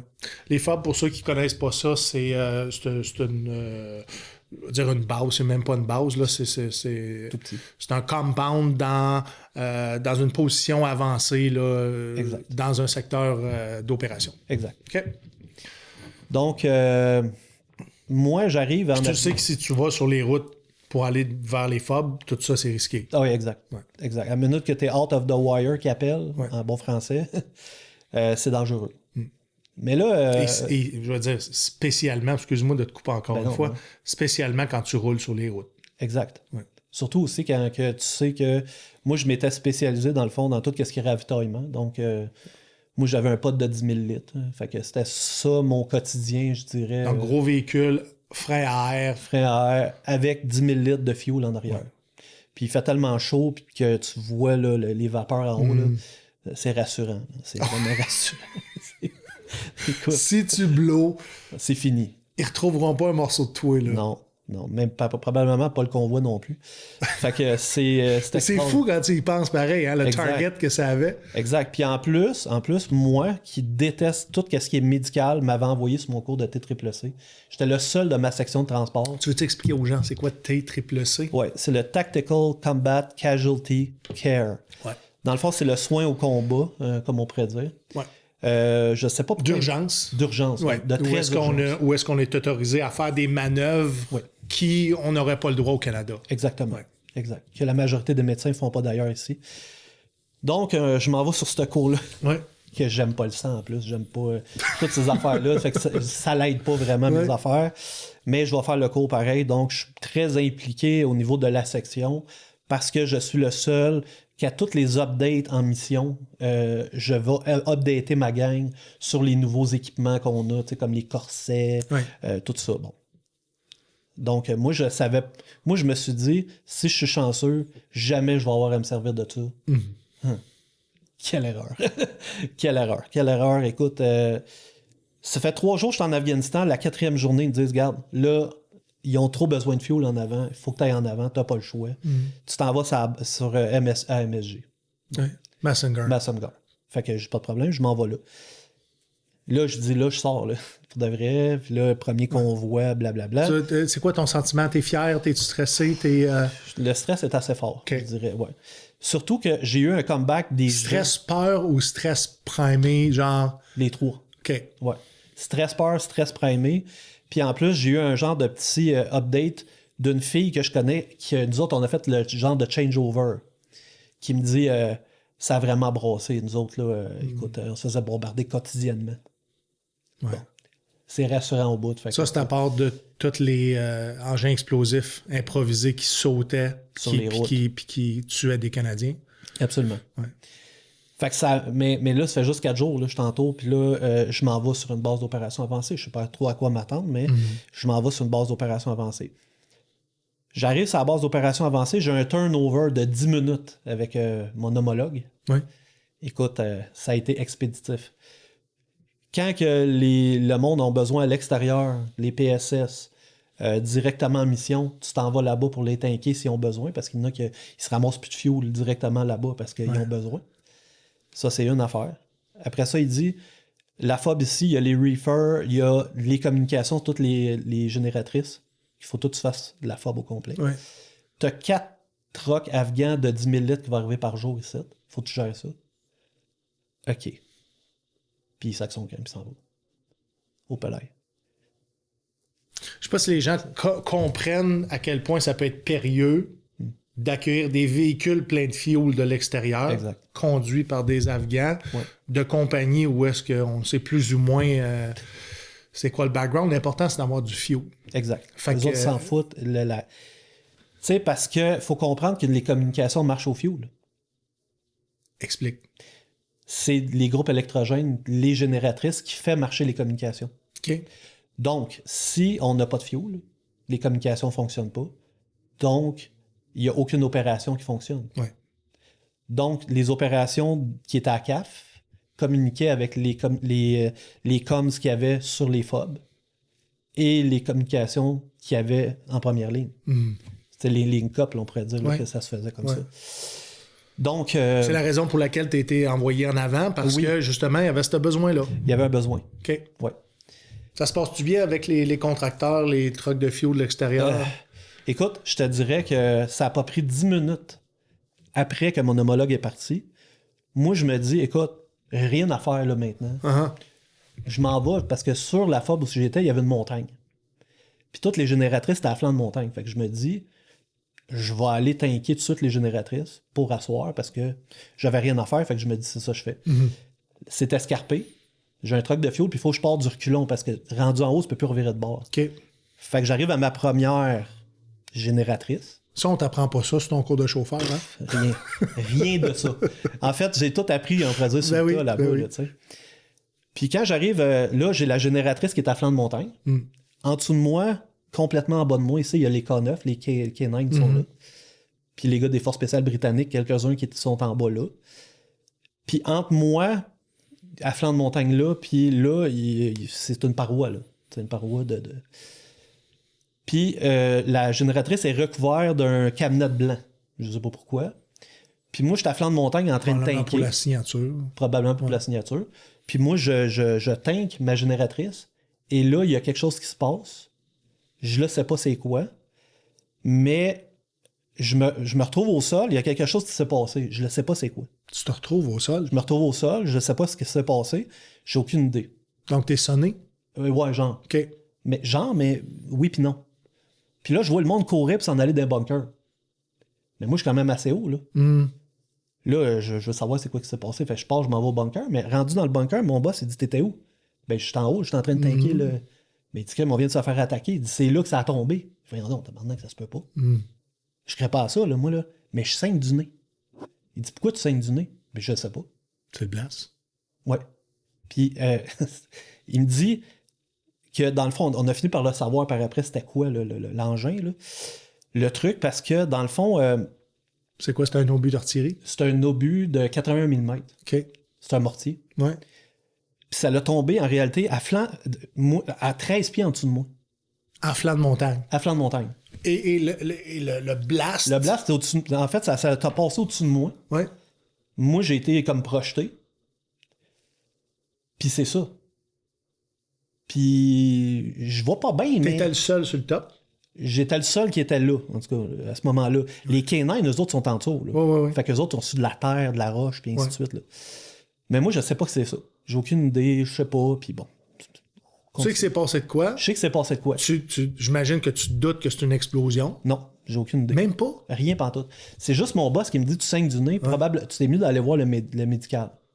Puis là, quand on arrive à Masson-Gare, il n'y a pas la grosse équipe médicale. Là. T'as un médecin qui est là. Il dit, écoute, t'as probablement subi peut-être une explosion, quelque chose comme ça. Tu fais peut-être une petite commotion cérébrale. À ta place, je continuerai à travailler. Puis si, admettons, tu commences vraiment à être étourdi de quoi de même, ces affaires-là, tu sais, on te transportera. OK. Moi, je continue ma job, là. Je retourne encore ce que j'étais à la génératrice. Tu retournes fioler les génératrices. Ouais, mais là, je suis en dessous de la génératrice. Puis je fiole de même. À bout de bras, là, tu sais. J'ai peur, caches, là. Calvaire, je vais pas me faire attaquer une deuxième fois. Puis là, je commence à moins bien aller, dans le sens, pas à cause de la commotion, tu vraiment. prends conscience du risque. Ouais. Là, j'ai peur. Là, j'ai vraiment peur. Là. Parce que tu sais que, en tout cas, sans le savoir à ce moment-là, t'as passé à ça de la mort. Oui. Parce que si ça frappait ton camion, c'est terminé. Exact. Mais en fait, d'après moi, c'était dirigé vers mon camion, parce que mon camion est en arrière de la génératrice beaucoup plus haut. Hein. Fort possible. Fait on voyait, là, c'est clair. Puis vu à la hauteur qu'on était, on était visible à l'extérieur. Donc, c'était peut-être ça. Ou peut-être c'était totalement pas dirigé. Il était quelle heure? Il était... dans l'après-midi? 1h30 à peu près de l'après-midi. Wow! Ouais. C'est quand même assez rare de se faire attaquer à une heure comme ça. Fait que oui, on peut penser que tu étais la cible. Peut-être. Ben oui. Puis, je continue à travailler. Je fais ce que j'ai à faire. Tout va. 1h du matin. OK? J'ai juste un petit... Tu souviens-tu de la date exacte? 27 à peu près. Non, attends. 27 juillet, à peu près. J'ai des chums à l'intelligence qui vont... Ah oui, vous autres vont confirmer. Et ils vont s'en rappeler. Puis, mais je vais pouvoir en discuter avec eux aussi après. C'est pour ça que je te le fais. Absolument, ils vont te le dire. Ouais. Puis, qu'est-ce qui arrive, c'est qu'à 1h du matin, je me fais réveiller. Morin, qu'est-ce que... Hey, on a besoin de fuel, il y a une génératrice qui manque de fuel. Je fais, ça se peut pas. J'ai dit, je les ai toutes tankées. Ouais. Puis moi, je savais, c'était le nombre de temps, tout ça. Puis on arrive, c'est la génératrice que je tankais la première. OK. Qui est arrêtée, elle marche plus. Fait que moi, night vision d'en face, de reculons pour monter. Tu as remonté là avec le camion. Bon, ouais, parce que moi, il faut que j'aille. Ils n'ont pas changé la procédure? Pas pantoute. Il y avait zéro procédure. Dis-moi combien de litres, mettons, une génératrice, juste pour voir si c'était possible de faire monter du jerrycan là. Une génératrice, ça devait être à peu près une centaine de litres, à peu près. Là. Ça aurait pris beaucoup de ressources pour monter le jerrycan. Quand même. Puis monter à bras, c'est impossible. Ça aurait pu être possible, mais ça aurait été tellement de ressources. Là. Absolument. Okay. Puis, fait que moi, je monte. Puis rendu à la génératrice, j'ouvre le truc qui est gros comme ça, là, vraiment. Je rentre ma main, je suis direct dans le fioul. Fait qu'il y a du fioul. Il y a du fioul. Fait que là, je dis, hey, elle est pleine. Mais elle marche pas. Ça reste comme ça. Là, on a des membres du groupe électrogène, c'est du monde qui réparent quasiment rien de ça, qui montent en haut, ouvre les 2 portes de la génératrice, s'aperçoit que dans le filtre à l'huile, il y a un shrapnel gros de même, qui est dedans le filtre. Puis que vu qu'il y a la pression d'huile, elle a baissé, ça shot down la patente. Puis moi, je suis en train de tanker, ça veut dire que la patente, le shrapnel a passé direct à côté de moi, puis ça a rentré dans la génératrice. Mais ça veut dire que l'explosion n'était peut-être pas en flanc de montagne non plus. Ça se peut qu'elle était Parce plus que s'il était en flanc de montagne, ça n'aurait pas fait ça. ça n'aurait pas fait ça, tu comprends? Exact. Donc, on peut penser que l'obus a tombé Peut-être plus proche. Puis dans un terrain où est-ce que c'est possible de recevoir... parce que quand il y a une explosion, ça fait souvent un cône. Exact. Fait qu'en flanc de montagne, ça aurait été difficile, malgré que c'est possible que... Je sais pas. J'ai aucune idée. Ouais. Moi, la seule affaire que je sais, c'est que là, il y a un T'as pas vu le rapport d'incident jamais? Non. Ben en fait, ce qui a été mis dans le rapport d'incident, c'est le caporal Morin, parce que j'étais caporal à l'époque, a subi une explosion en dedans de 25 mètres dans son lieu de travail, alentour de son lieu de travail, et il n'y a eu aucun blessé sur les lieux. C'est faux. C'est faux. C'est faux. C'est faux. T'as une commotion cérébrale. Exact, mais que je ne sais pas tout de suite. Là, je l'ai su des années après que j'ai eu une commotion. Donc, j'ai même pas été consulté parce que je sentais que j'avais de quoi, mais je n'avais pas tant de symptômes que ça. Mais même si tu avais voulu consulter, je te confirme qu'on n'avait pas les ressources. Exact. Il a fallu que tu en aies cogné à la porte des Américains, puis c'est ça. Parle à quelqu'un en anglais. Exact. Mais là, le bout de bombe, moi, là, le shrapnel, moi, je veux le garder. Là. Puis là, ils me disent non, pour les enquêtes, on le prend. Fait que je leur donne, puis c'est correct. Puis ça, c'est encore... Là, on est toujours dans la même journée que je me suis attaqué. Là. Je me suis attaqué à 1h15. Là, c'est 3 jours que tu es en Afghanistan. Là, je suis rendu à la 4e journée, puis on est encore... je suis encore dans la nuit. Là. Fait que 1h et quelques du matin, je me suis attaqué vers 1h30 de l'après-midi. Le soir, on a l'incident de la génératrice. Puis, moi, je me dis, si c'est le même l'Afghanistan, je t'offrais pas. C'est ça. Non, pour vrai, je suis stressé. Là, je suis vraiment stressé. Okay. J'ai vu qu'il y avait ça, puis ça a passé. C'est quoi les symptômes qui fait que c'est difficile de vivre ce stress-là? C'est genre d'hypervigilance puissance 1 million. Là. OK. Ouais. Je suis hyper vigilant, mais... Est-ce que ça te bloque à être en action ou... Pas pantoute. C'est juste que c'est toujours en dedans de toi? Toujours. OK. Puis là, je m'en vais me recoucher, puis là, je pense que je vais dormir, puis à 3h du matin, on me réveille. Morin, t'es triple C? Oui. On a 5 blessés qui arrivent par les voies de la terre, ils n'ont pas pu être évacués par hélicoptère parce que ça brassait trop. Écoute, il y a un RG-31 séparé en 2. Puis tu vas assister les médés sur les blessés qui s'en viennent. Première journée, là. J'étais encore, tu sais, dans ma tête, j'étais encore la première journée. Là, tu vas faire du triage, là. Ouais, c'est ça. Là, je me suis dit, il ne faut pas que ça soit de même tous les jours. De plus en plus, je suis en train de voir que au palais. Okay, là, tu réalises pourquoi tu as signé. Ça va pas bien. Ça va vraiment pas bien. Là.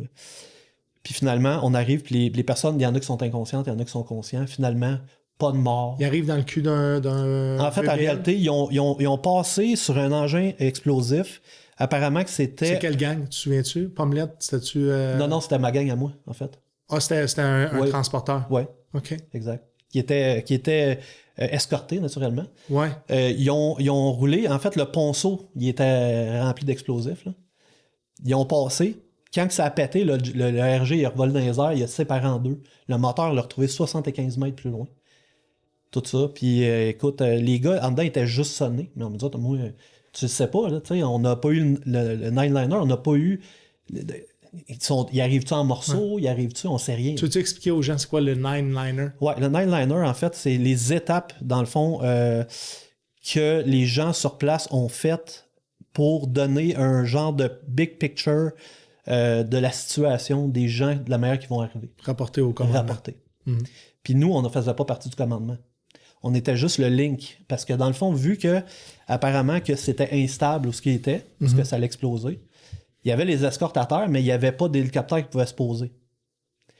Donc, ils ont décidé de les mettre dans les véhicules, puis les ramener par véhicule à la FOB où moi j'étais, en attendant que l'hélicoptère vienne les chercher. Puis ils ont-tu patché sur place? Il n'y avait pas de patching. Et en fait, ils sont arrivés, il y en avait qui étaient inconscients, il y en avait qui étaient conscients, mais pas un là-dedans qui avait... les premiers soins. Ouais, c'était juste vraiment basic, là, tu sais, genre checker les signes vitaux, tout ça, mais il n'y avait rien. Les gars, ils n'étaient pas était juste sonné, là, parce qu'il se pétait la tête dans le plafond, puis il y en avait... Fait que les 5 victimes étaient... Il n'y avait pas de lacération, c'était juste... Il était correct. OK. Ouais. Ben correct. Ben correct, oui puis non. Oui. Là, mais moi, dans ma tête, je me dis, il va arriver comment? C'est ça dans ma tête. Ben là. oui. Tu te prépares au pire, tu te prépares à ce qu'il soit... Puis c'est bizarre, je me sens ça pas soit de la prête. boucherie. Ouais. Je me sens pas prête, là. Avec tout ce qui est arrivé dans la journée, je me sens pas prête pantoute. Fait que ça me remet en question un peu, mais continue, tu sais... j'ai tout le temps été une personne, tu sais, au niveau des forces, j'ai toujours été très performant. Tu te demanderais à tous mes amis, Morin, c'est ci, Morin, c'est ça. Tu sais, c'était pas que j'étais meilleur, loin de là, c'est pas ça, j'avais des mecs. Je l'ai vu ta gang quand t'as annoncé que tu venais sur le podcast. Le monde, ah oui, tu sais, fais-moi pas honte, il y en a un qui me dit ça le matin, mais c'est qu'en réalité, il y avait beaucoup d'anciens armes de combat, tu sais, qui me considéraient parce que, dans le fond, tu sais, j'étais on, tu sais, je veux dire... Et t'avais eu l'expérience. Ouais, puis quand j'avais peur, je savais comment réagir à ces affaires-là. Oui. C'est le après. Toujours le après, tu sais. Je vivais, mettons, l'événement, ça allait. Je te dis, là, je faisais ça comme un chef. Oui. Ça a été comment, la réception des blessés? Bon, ben là, on reçoit les blessés, on sort des véhicules, ça, puis on se prépare à recevoir l'hélicoptère. Ouais. Fait que signes vitaux, c'est ça, puis... sont toutes, je te dirais, peut-être sur les 5, il y en avait 3 qui étaient inconscients. Oui. Mais les signes vitaux étaient corrects. C'était bon. Après ça, les 2 autres, eux autres étaient pas d'hémorragie interne, rien. Pas d'hémorragie interne, rien. Dans le sens que il y en avait un là-dedans qu'on sait que par après, il y a eu des gros problèmes de colonne vertébrale. Il y en a un là-dedans qui était le frère d'un de mes amis qui était chauffeur. C'est ça, je m'en allais te demander. Y a-tu quelqu'un que tu connaissais dans la gang? Moi, je le connaissais pas, mais j'ai su que c'était le frère d'un de mes amis qui était dans ma gang. Est-ce que tu as eu peur de ça, de tomber sur quelqu'un que tu connais? C'était la pire des affaires. Puis je vais te dire, nous, on a eu 2 ripates. Un qui était avec le pommelette, d'ailleurs. Un de mes amis, Pascal, qui a éclaté sur une mine. Tu nommer son nom? Pascal Boudreau. Ouais, un bon Jack. Qui a éclaté, puis qui a encore beaucoup de problèmes de santé aujourd'hui. Là, des gros problèmes de santé. Là, On salue. C'est ça. Fait qu'on le salue. Puis un de mes amis, Serge, aussi, là, tu sais, que lui, il était... lui avec, là, tu sais, il était rapatrié. Là. Fait que je te dirais, pour moi, les décès, c'était dur. Les blessés étaient beaucoup plus durs pour moi. Parce que t'es vois souffrir, t'es vois que... Tu sais, comme mon ami Pascal, tu sais, de la misère avec ses jambes parce que, tu sais, c'était trouvé bord en bord à cause de ça, là, tu sais. Puis que, tu sais, t'es obligé de prendre la morphine à longueur de journée, toute sa vie, tout ça, pas de qualité de vie, c'est ça. Ça rentrait 1000 fois plus dedans que... Tu sais, on a eu des décès, on a eu un le 31 décembre. Tu sais, on n'était pas supposé de sortir. On a sorti. Boum. Il y en a un qui est décédé. Tu sais, l'artilleur Dion qui est décédé cette journée-là. Tu sais. Puis... le problème, c'est on dirait que j'étais tout le temps comme à proximité de ces places-là. Fait qu'à toutes les fois qu'il y avait besoin de quelqu'un pour t'es triple C, c'était à moi qui allait. T'étais sur la route. J'étais tout le temps là. Est-ce que tu sais combien de kilomètres t'as fait? As-tu calculé? Ben franchement. Nous autres, on l'a calculé. Ça a été 15 000. 15 000? Pratiquement 15 000 kilomètres, ces routes. Moi, je te dirais que, tu sais, il y a eu la moitié du temps, on était à CAF, mais à CAF, on faisait des convois sur les FOB à tous les jours. Ouais. Quand tu sortais, c'était pas pour aller dans le secteur. Exact. Ouais. Fait que c'était soit ça. Puis quand on était sur la base d'opération avancée, c'était soit les PSS ou soit qu'on allait prendre une position, mais que nous autres, on était... Les FOB, tantôt, je vous explique c'est quoi les FOB, les PSS, c'était des positions avancées aussi, mais où est-ce qu'on avait de la police militaire. Exact. Puis c'était des fois reclus, il y avait vraiment pas grand-chose sur les PSS. Rien. Tu sais, c'était comme du monde à peu près dans le nowhere, puis on allait réapprovisionner ces gens-là. Puis quand ils allaient prendre, exemple, quand ils ont pris Colk, mettons, quand ils ont pris Gundy, bon, nous autres, on était tous là. Parce que Martin explique, c'est le nom des positions dans ce temps-là. Que nous autres, les gars du 3e, prenaient des positions, prenaient des territoires. Puis nous autres, on était en arrière-garde pour... parce que les véhicules marchent au fioul, parce que les autres, ils ont besoin de bouffe, ils ont besoin de ci, ils ont besoin de ça. Nous autres, on était là pour eux autres. Sauf que nous, on était... C'est comme, mettons, on était en arrière, puis les autres sont en avant. Ben nous autres, ben on se faisait bombarder au mortier, on se faisait bombarder tout le temps quand même. Fait qu'on était un peu victime de pas pouvoir même intervenir, tu sais. Fait que... Ça t'es-tu arrivé de dormir sur les positions avancées? Ah oui. Avec ton truck? Oui. Tu ne dois pas dormir à côté du truck? Jamais. Ouais. Jamais. Sauf qu'une fois, bombardement, puis à un moment donné, je sais pas, l'idée d'aller me mettre en dessous de mon truck, tu sais. L'idée. c'est des affaires comme ça, on dirait que tu réagis juste sur le moment, puis tout ça, ou... des fois, tu réagis même plus. Zéro. Zéro. Je me rappelle, je dormais tout habillé, même avec mon kit. Puis j'avais des fois tellement chaud qu'encore aujourd'hui, je trigger quand j'ai trop chaud. Fait que Même chose. On est plusieurs pareil, comme ça. Pareil. Je te dis... En fait, triggers, c'est l'hypervigilance. Pour moi, là, c'est de façon inconsciente. Là. Exact. Fait que si, exemple, mettons, la nuit, j'ai chaud. Ouais. Et voilà, c'est parti. Ouais, moi aussi. Puis ça va causer des cauchemars aussi. Ah, c'est pas drôle. Donc, c'était quotidiennement, dans le fond, on a eu d'autres incidents aussi, genre avec des enfants qui sont décédés à ce moment-là. Où est-ce que tu as eu à intervenir comme... Oui, comme tu es très placé encore. Ouais. Ça, c'était un bout de plate. En réalité, c'est qu'on avait comme véhicule de protection des RG-31, qui est bon. Les RG-31, dessus, il y avait des C6 qui étaient dirigés électroniquement par en dedans. Je vais juste expliquer. RG-31, véhicule à 4 roues, beige, avec une forme un peu de bateau en dessous, puis c'était pour favoriser la déflexion d'une explosion. Là. Exact.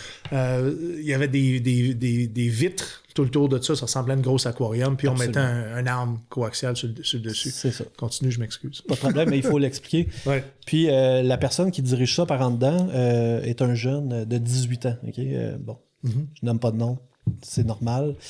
Et cette journée-là, on ne sait pas pourquoi, qu'est-ce qui s'est passé, mais le trigger électrique dessus ne fonctionne pas. Il y a quelque chose, il y a un malfonctionnement en réalité. Ouais. À toutes les fois le solénoïde, à toutes les fois qu'on prend un speed bump, ça envoie. Un burst. Mais ceux qui sont dedans, eux autres, l'entendent même pas. Ben non. Ils n'entendent pas. Ben non. Puis ils voient pas le X changer parce que tu as un X dans le milieu qui est noir, qui devient rouge quand tu pèses. Fait que... La seule façon de le voir, c'est s'il avait vu la poussière levée dans le terminal. Moi, je suis le troisième dans l'ordre de marche. Deuxième véhicule, à un bon moment donné, il dit... Parce qu'on avance, puis à un moment donné, on voit du monde tomber à terre. C'est bizarre. Puis mon boss, qui est mon copassager, me dit, regarde, il y a quelqu'un qui est tombé. Il saigne. OK. Puis là, on continue. Hey, il y a quelqu'un qui vient de retomber. Puis là, on dit, on est en train de se faire sniper. Là? Y a-t-il un sniper qui essaie de nous tirer ou quelque chose de même? C'est peut-être ça. Là. Ouais. On pense. Puis là, on entend le deuxième véhicule dire au RG, véhicule de protection, vous tirez. Il dit non, on ne tire pas. Oui, vous tirez. On a vu des douilles tomber. Stop drop, on arrête ça là. Ouais. Les guns dans les airs, on attend. Puis là, on entend ces heures. On va peut-être avoir besoin là, des médicales, des affaires-là pour aller faire la vérification. Puis là, vu que j'étais triple C, moi, je m'en vais avec les médicales aller constater ça. Ouais. C'était des jeunes. Des jeunes. Là. Non. Ouais. 9 ans, 13 ans. Les décharges accidentelles ont tiré sur des... Ouais. Combien? 2. On a tué 2 puis on a blessé 1. Fait que... mais là, le problème, c'est qu'on arrive sur Tout ça était dû à un problème mécanique. Absolument. Mais les médias nous ont fait mauvaise presse à ce moment-là. Qu'est-ce qu'il avait dit? Au lieu de marquer un malfonctionnement d'une mitrailleuse, il a marqué des militaires canadiens tuent des civils afghans. Le clickbait. C'est normal. Ouais. Puis, fait que je vais là, je vois ça, là, finalement, on embarque. Est-ce que tu constates le décès tout de suite ou... Ah ouais, c'était évident. Une C6, écoute, c'était flagrant. C'était flagrant. Celui qui est blessé, le crâne ouvert, on le prend et on le rentre dans un véhicule pour le ramener avec nous autres. Mais c'est bizarre de la manière que ça s'est passé. On dirait, moi, que c'était comme au ralenti. Je vais là, je constate, je me revire d'abord. On dirait qu'il y a 1000 personnes autour de moi. Je sais pas comment ça, là, mais on dirait que tout le monde, c'est comme bonne chale autour de moi, les civils. As-tu une vision tunnel à ce moment-là? Oui. Puis là, le problème, c'est que mon arme est par en bas, puis je suis pas capable de la lever. Puis là, je me dis, tu sais, si mettons, il y a quand même quelqu'un avec, mettons, des explosifs sur lui, moi, je suis fait raide. Ouais. T'es pas en mesure de te défendre. Je suis pas en mesure de me défendre. Puis je suis comme à peu près à... Fait que t'étais un peu contemplatif. Oui. Combien de temps que ça dure? 30 secondes, Okay. 20 secondes. À peu près. C'est dur à dire. Ouais. J'ai été dans le même état aussi. Je suis comme au ralenti. Oui. Puis là, je veux me rendre à mon véhicule, il y a à peine même pas 20 mètres, là, juste à côté. Pas capable de me rendre à mon véhicule, trop de monde. Puis là, je décide de virer fou bien raide, puis là, je frappe. La population est hostile? Il commence. Ouais. Il commence. Là, il voit que c'était des enfants, tout ça, puis des enfants, des jeunes. Fait que là, là, moi, je décide de donner des coups de poing pour me rendre jusqu'à mon truck. À qui? À peu importe qui est devant toi? Des femmes, des bonhommes, n'importe qui. Moi, je veux me rendre à mon truck. Puis ils ne sont pas des menaces à ce moment-là. Je le sais pas. C'est ça. Non, mais dans le sens qui t'empêche pas de t'en aller à ton truck. Oui puis non. Parce que tout le monde est bunché vers là, puis moi, je m'en vais l'autre bord. Okay. Fait que je me sens menacé. Okay. Fait que je finis par me rendre à mon truck. Comment ça se passe? T'en frappes plusieurs? Ah oui, je frappe tout ce que je suis capable de frapper. Je réussis à me rendre à mon truck. Là, on se fait dire, parce qu'il y a des gens, eux autres, qui sont all-around defense aussi, là, ouais. Ils sont sortis des véhicules. Là, ils disent, OK, on réembarque, puis on repart. Puis on se rend à la base Massengar à ce moment-là pour aller faire un genre de débrief, là, savoir qu'est-ce qui s'est passé, tout ça. Laissez-vous les corps des enfants là? En fait, ils ont été ramassés par la police nationale afghane. Ils ont pitché dans la boîte en arrière. Même celui qui était encore vivant. Mais non, lui, on l'a amené avec nous autres. OK. On l'a amené. Puis rendu sur la base à Massengar, il avait été évacué par hélicoptère. Pour essayer de le sauver. Ils l'ont sauvé. Ils l'ont sauvé? Ils l'ont sauvé.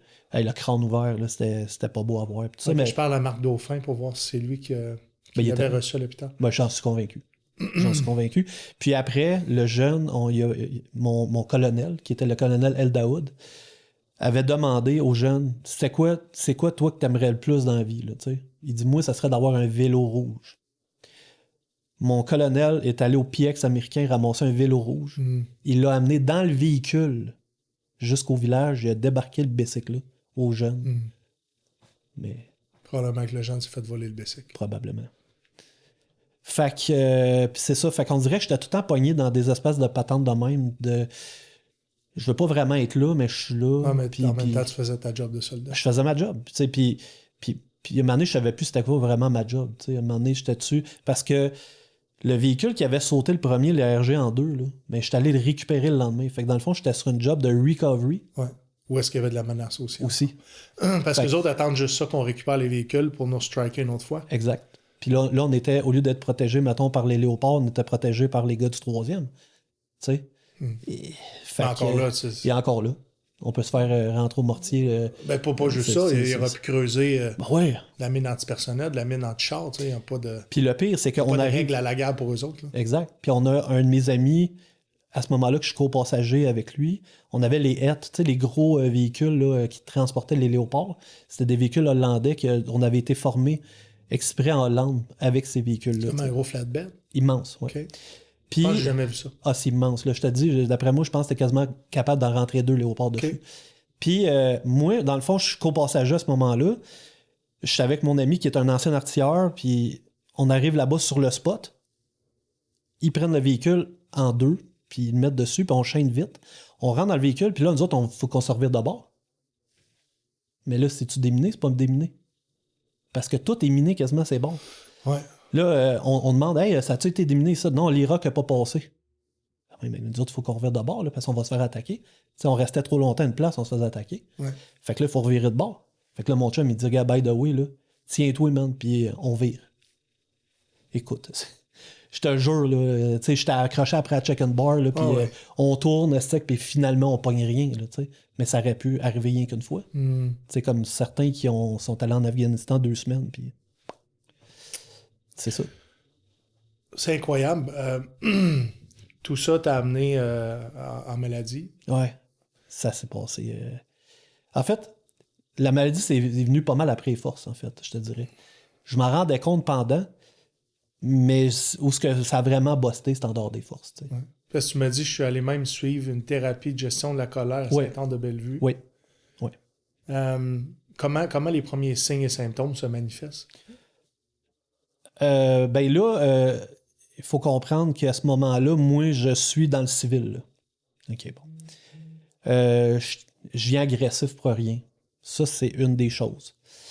Après ça, j'avais fait une job dans le civil quand je suis sorti. J'ai été travailler dans un hôpital psychiatrique pendant 1 an. Okay. Comme agent d'intervention en milieu psychiatrique. Ouais.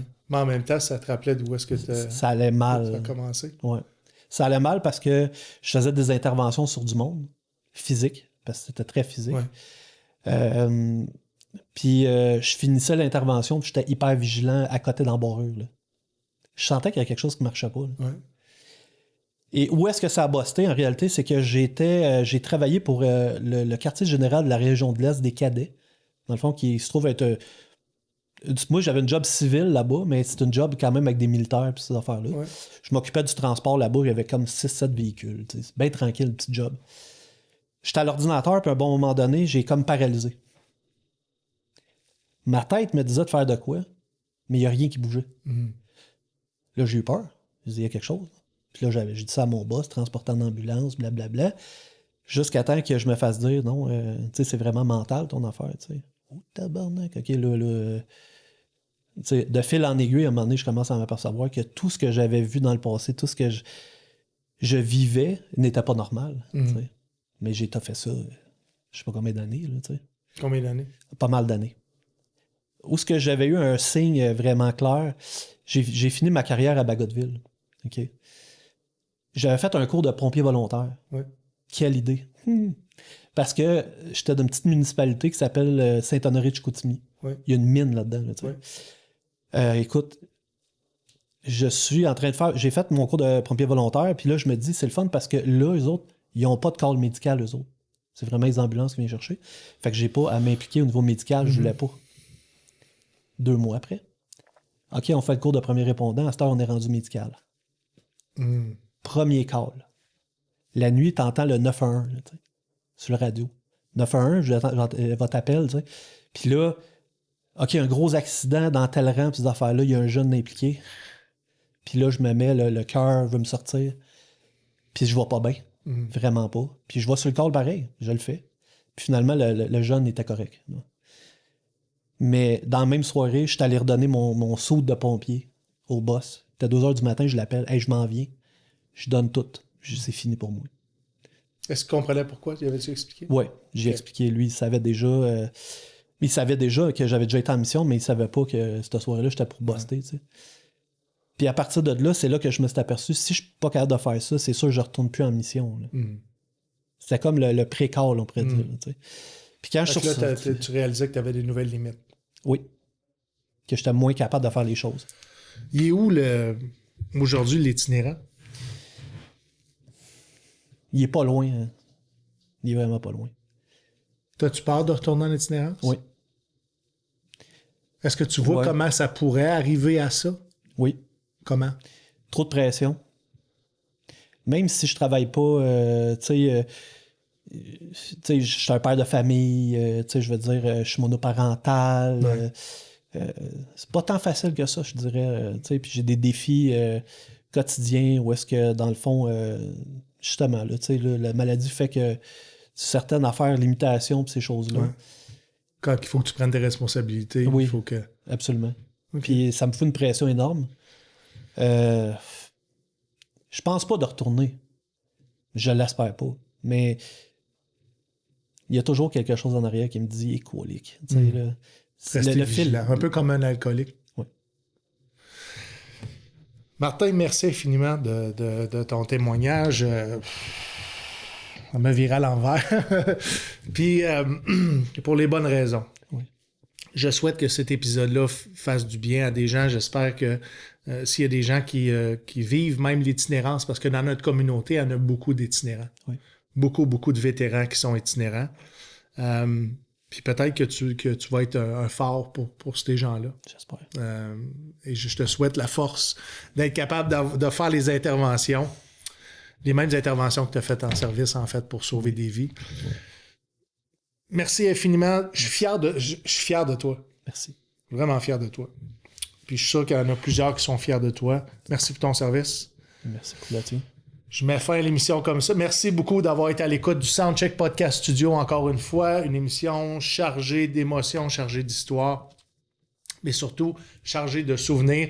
Merci d'avoir été avec nous. N'oubliez pas de vous abonner à la chaîne YouTube, le Soundcheck Podcast, où tous les épisodes de façon intégrale et gratuite sont disponibles pour vous. Partagez, faites passer le message parce que c'est comme ça que qu'on va grossir dans le projet puis que la communauté va davantage se rassembler. Et n'oubliez pas de vous abonner à nos réseaux sociaux Facebook, Instagram, TikTok, Steven Bilodeau et Maurice. Je vous aime beaucoup et je vous donne un rendez-vous au prochain épisode du Soundcheck Podcast Studio. Ciao!